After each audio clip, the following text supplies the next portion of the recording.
అందరికీ నమస్కారం. శ్రీమాత్రే నమః. ఓం నమ శివాయ. ఓం శ్రీ సాయిరామ్. ధనుసు రాశి జాతకులకు జూలై మాసంలో 27వ తేదీ ఆదివారం తేదీ అన్నాడు గోచార రీత్యా మీ యొక్క జీవితంలో ఈ మార్పు అనేది కలగబోతుంది. ఈ రాశి వారికి ఈ రోజున మాత్రం ఫోన్ ద్వారా ఒక వ్యక్తి ఈ మాట చెప్తాడు.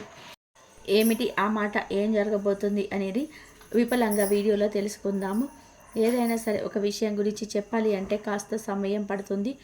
ఓపికగా ఎదురు చూస్తేనే మీకే అంత బోధపడుతుంది.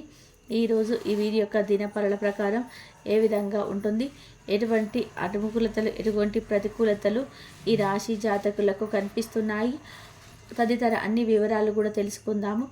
వీడియో మీకు నచ్చితే తప్పకుండా ఒక చిన్న లైక్ అయితే చేసి మమ్మల్ని సపోర్ట్ చేయండి. ఇక ఆలస్యం లేదండి, వీడియోలోకి అయితే మనం వచ్చేద్దాం. ఒక వ్యక్తి నుంచి ఒక ఫోన్ వస్తుంది, ఒక మాట చెప్తారు. ఎవరు ఆ వ్యక్తి, ఎటువంటి వ్యక్తి మీకు ఫోన్ చేస్తారు, ఫోన్ ద్వారా ఏ విషయాన్ని మీకు తెలియపరచాలని చెప్పి పూర్తి అంశాలు వీడియోలో చూసి తెలుసుకుందాము. అలాగే ప్రతికూలతలు అనుకూలంగా మార్చుకోవడానికి ఈ రాశి జాతకులు చేసుకోవాల్సిన దేవత ఆరాధన, పాటించవలసిన పరిహారాల విషయాన్ని కూడా సవివరంగా తెలుసుకుందాము. ఈ రాశి జాతకుల యొక్క మనస్తత్వాన్ని ముందుగా మనం గమనించుకోవాలి. వీరి యొక్క ప్రత్యేక కష్టం, ప్రతి ఒక్క బాధ కూడా సుఖంగా తీసుకుంటారు. బంధాలకి అనుబంధాలకి ప్రాధాన్యత ఇస్తారు. మేలు చేసిన వ్యక్తులను అస్సలు కూడా మర్చిపోరు, గుర్తుపెట్టుకుంటారు. కొత్త వ్యక్తులు పరిచయమైన పాత స్నేహితులను, పాత బంధాలను అస్సలు విడిచిపెట్టరు.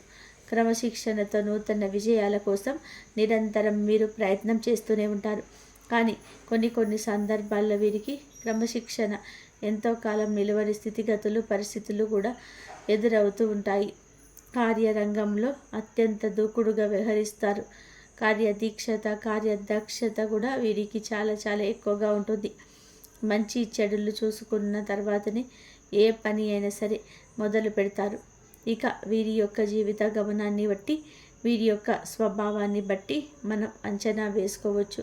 పరిస్థితులకు తగినట్టుగా చురుకుగా వ్యవహరించే స్వభావం ఈ రాశి జాతకుల యొక్క తత్వంగా చెప్పవచ్చు. అధికంగా ఈ తత్వమే ఉంటుంది.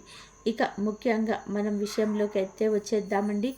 ఈ రోజున ఈ రాశి వారి జాతకుల యొక్క స్థితిగతులు, శుభ అశుభాలు ఎలా ఉండబోతున్నాయి, ఏ విధంగా ఈ రాశి వారికి ఉంటుంది, ఏ వ్యక్తి వల్ల వీరు మోసపోయే ప్రమాదం ఈ రోజున అత్యధికంగా కనిపిస్తుంది.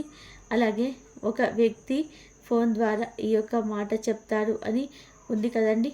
ఆ వ్యక్తి ఎవరు అంటే కనుక అతిపెద్ద సమస్య మీకు ఎదురు కాబోతుంది. తస్మత్ జాగ్రత్త. మీరు చేసే ఒక చిన్న పొరపాటు ఆలోచించకుండా తీసుకునే ఒక నిర్ణయం ఏదైతే ఉందో అది మీకు లేనిపోని అవాంతరాలను, సమస్యలను అత్యధికంగా తెచ్చిపెట్టే అవకాశం ఉంటుంది. చాలా రోజుల మీ యొక్క చెడుని కోరుకున్న వ్యక్తులు ఎవరైతే ఉన్నారో వారు మీరు చేసే అటువంటి చిన్న మిస్టేక్స్ని గమనిస్తూ ఉన్నారు. వాటిని మీకు ఎదురు బాణంలాగా సంధిస్తారు. మిమ్మల్ని అవమానపరచడమే ధ్యేయంగా కంకణం కట్టుకొని ప్రయత్నం చేస్తున్నారు. ఒక పెద్ద సమస్య సృష్టించే ప్రయత్నం చేస్తారు. కాబట్టి మీరు చేసే ఏ పని ఏముందైనా సరే గణపతిని పూజించుకోండి. ఇష్టదైవ నామస్మరణ చేసుకొని మొదలు పెట్టండి. ఆచితూచి వ్యవహరించడం చాలా ఉత్తమం. అలాగే అనుభవజ్ఞుల సలహాలతో ముందుకైతే వెళ్ళడం సాధ్యపడుతుంది. ఈ రోజున అనేది మీరు గుర్తుంచుకోండి. నిర్ణయాలు తీసుకోవడం మంచిదే, కానీ ఆచితూచి తీసుకోండి. తగిన విధానంగా ప్రతి అంశంలో జాగ్రత్తలు తీసుకోండి. మీకు అత్యధిక లాభం అయితే ఉంటుంది. ఈ రోజున ఖచ్చితంగా మీరు తీసుకోవాల్సిన జాగ్రత్తలు ఏమిటి అంటే కనుక దీన ఫలితాల ప్రకారము చూసుకుంటే కంటితో చూసేది వాస్తవం కాదు. మీ జీవితంలో గొప్ప ఏమిటి లేదా మేలు ఏమిటి ఇలాంటివి నేర్చుకుంటారు. మీ ముందరకు రాబోయే ఒక అవకాశాన్ని సద్వినియోగం చేసుకోవడానికి, ఒక అద్భుత ఫలితాన్ని పొందుకోవడానికి మీకు మేలుగా ఒక నిర్ణయం తీసుకొని అడుగు ముందుకైతే వేయండి. ఎవరు చెప్పిన మాటల్ని ఆలకించవద్దు. మీకంటూ ఒక ఆలోచన ఉంటుంది కదా, దాన్ని బట్టే నడుచుకోవని చెప్పడం జరుగుతుంది. అయితే ఈ రాశి వారి యొక్క వ్యాపారపరమైన జీవితం చూస్తే ఈ విషయాల్లో చాలా నష్టం చేశారు. కొంతమంది మిమ్మల్ని అసహనంగా మాట్లాడారు. అలాగే తక్కువ చేసి మాట్లాడారు. ఈ రోజున మీరు తీసుకునే నిర్ణయం మీకు భవిష్యత్తులో ఎంతో మేలు చేసి సమకూర్చే విధానంగా ఉండబోతుంది అని చెప్పుకోవచ్చు. ఇంకా చెప్పుకోవాలనుకుంటే ఈ రాశి వారు ఎవరైతే ఉద్యోగ వ్యాపారవేత్తలు ఉన్నారో జీవితంలో కొన్ని ప్రశంసలు ఈ రోజునైతే దక్కబోతున్నాయి. మీ యొక్క ప్రశంస కని విని ఎరగని రీతిలో మీ వద్దకు వస్తుంది. ఇలా ప్రశంసిస్తారు అని కూడా మీరు అసలు కూడా అనుకోరు. ఇక ఇప్పుడు ఈరోజు ఈ విధంగా అనుకూలంగా మారబోతుంది. చాలా రోజులుగా మీరు అనారోగ్య సమస్యలతో బాధపడుతూ ఉంటే కనుక కాస్త ఊరట లభించే అవకాశం అయితే వస్తుంది. అలాగే మీ యొక్క సంతానం కావచ్చు ఈ యొక్క సమయంలో గర్వంగా నిలదొక్కునే స్థితి కనిపిస్తుంది. ఇక ఈ రోజున ఖచ్చితంగా కూడా జాగ్రత్త తీసుకోండి. మాట విషయంలో చేత విషయంలో ఏ నిర్ణయం తీసుకున్నా కూడా ఆగి ఆలోచించి ఆచితూచి వ్యవహరించడం, తగిన నిర్ణయాలు తీసుకోవడం మీకు మేలుదాయకం. ఏకపక్ష నిర్ణయాల్లో మీకు మేలు చేయబోనే విషయం గమనించుకోండి. అలాగే ఈ రాశికి చెందిన వ్యక్తులకు ఏకపక్ష నిర్ణయాల వల్ల ఈ రోజున మోసపోయే ప్రమాదం కూడా కనిపిస్తుంది. కాబట్టి జాగ్రత్త. అలాగే అన్యోన్ నెంబర్ నుంచి అయితే మీకు తెలియని ఒక వ్యక్తి నుంచి అయితే ఒక వార్త అయితే తెలియని నెంబర్స్ నుంచి ఫోన్ కాళ్ళు వస్తాయి. ఇంకా ఆ యొక్క కాల్స్ వచ్చినప్పుడు మీరు జాగ్రత్తగా ఉండడం ఉత్తమం. ఈ రోజున దినపరల ప్రకారం మీరు ఒక పెద్ద సమస్య వారి వల్లే రాబోతుంది. వారు చెప్పే మాట మీ మనసును తాకొచ్చు. ఏకకాలంలో సమస్య పెరిగి పెద్దగా కావచ్చు. మీ యొక్క తల్లిదండ్రులతో కానీ సంతానంతో కానీ లేదంటే తోబుట్టువులతో చిన్న చిన్న గొడవలుంటే గడప దాటి గొడవలు పరిష్కరించొద్దు. గడపలోనే గొడవను పరిష్కరించే ప్రయత్నం చేయండి. ఏ ఫంక్షన్లోనైనా సరే ఏ శుభ కార్యక్రమాలనైనా ఈ రోజున కలుసుకునే అవకాశం ఉంటుంది. అక్కడ కూడా సమస్యను పెంచవద్దు. ఈరోజు ఒక మంచి అవకాశం మిమ్మల్ని వెతుక్కుంటూ వస్తుంది. మీ ఆలోచనలు అభివృద్ధిని దిశగా తీసుకొని వెళ్ళే అవకాశం కూడా కనిపిస్తుంది. ఈ యొక్క అవకాశం మీ మనసుని కూడా మారుస్తుంది, సంతోషంగా ఉంచుతుంది. ఈ విధంగా ప్రతికూలతలు అనుకూలంగా కలిసి రాబోతుంది. కొంచెంగా ప్రయత్నకరంగా ఈరోజు ఈ రాశి వారికి ఉండబోతుంది. జాగ్రత్తగా మాత్రం ఉండండి. ప్రతిదీ కూడా ఆలోచించి చేయండి. అనవసరమైన వ్యక్తుల మాటల విషయంలో మీరు ఏకాగ్రతను సంధించొద్దు. వీరు ఈ రోజున అటువంటి వ్యక్తుల వల్లే ఈ రాశివారు ఎంతో కొంత మోసపోయే ప్రమాదం ఉంది. కానీ ఎంతో కొంత వారి వల్ల నష్టపరిహారం చెల్లించాల్సి వస్తుంది. ఇలాంటి అంశంలో లోతైన విశ్లేషణ చేస్తుంది.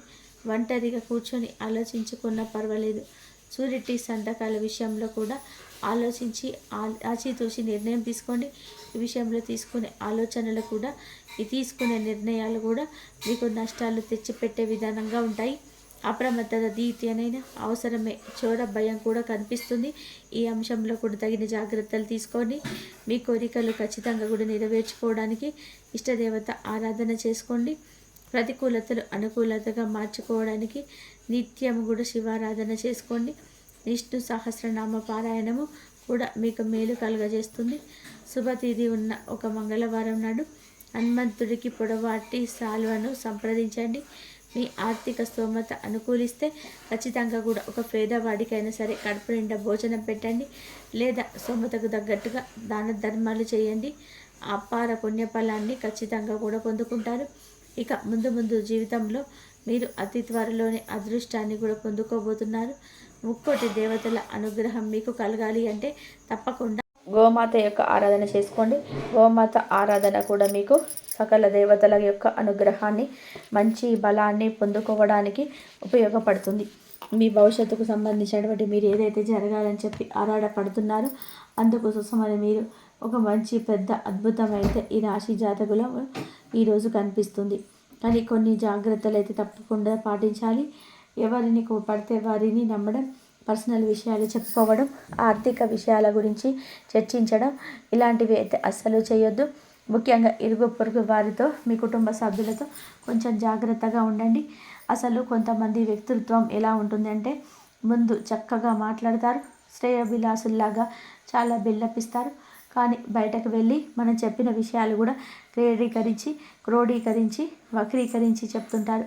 అంటే మనల్ని అవమానపరిచి మన పరుగు ప్రతిష్టలకు భంగం కలిగించే విధానంగా ఉంటారు. అటువంటి వారు చాలామంది ఉన్నారు. ఇరుగు పొరుగు కావచ్చు, కుటుంబీకులు కావచ్చు, మీ మంచి కోరుకునే వ్యక్తులు ఏవైతే అర్థం చేసుకునే విషయంలో కొంచెం అలసత్వం చూపించండి. కొంచెం సమయం ఇస్తే ఎవరైనా ఏమేమి మీకు బోధపడుతుంది. మీరు తీసుకునే గోతిలో మీరే పడకుండా ఉండాలి అంటే కనుక బలహీనతలు బలంగా మార్చుకునే ప్రయత్నం చేయండి. గుడ్డిగా నమ్మవద్దు. కాస్త సమయాన్ని వారికి ఇవ్వండి. తొందరపాటుతనం, అవగాహన సరిగ్గా లేకపోవడం వల్ల ఇప్పటి వరకు సమస్యలు పొందుకున్నారు. ఈ రోజున ఈ విషయంలో కాస్త అప్రమత్తత అయితే ఉండండి. కాబట్టి దైవారాధన చేసుకోండి. దైవారాధన చేసిన ప్రతి ఒక్కరికి కూడా ఆ దైవం ఎప్పుడు తోడుగా ఉండి మీకున్న సమస్యల నుంచి, బాధల నుంచి బయటపడేసే మార్గాలు అయితే మీకు దొరుకుతాయి. ఎన్ని సమస్యలు ఉన్నా సరే ఆ బాధల నుంచి బయటపడేస్తాడు. శివారాధన చేసుకుని శివుడికి అభిషేకం చేయండి. అమ్మవారి అష్టోత్తర శతనామావళి చదువుకోండి. అలాగే కనకదార సూత్రం చదువుకోండి. లలిత సహస్రనామ సూత్రం వీలైతే చదువుకోవడానికి ట్రై చేయండి. ఎందుకంటే అలా చదువుకున్నట్లయితే ఆధ్యాత్మిక మార్గంలో మనం వెళ్తుంటే ఆ అమ్మ మనకి ఎప్పుడు తోడుగా నీడగా ఉండి మనకున్న సమస్యల నుంచి బయటపడేసే మార్గాలు చూపిస్తుంది. ఇంతవరకు చూసినందుకు ధన్యవాదాలు.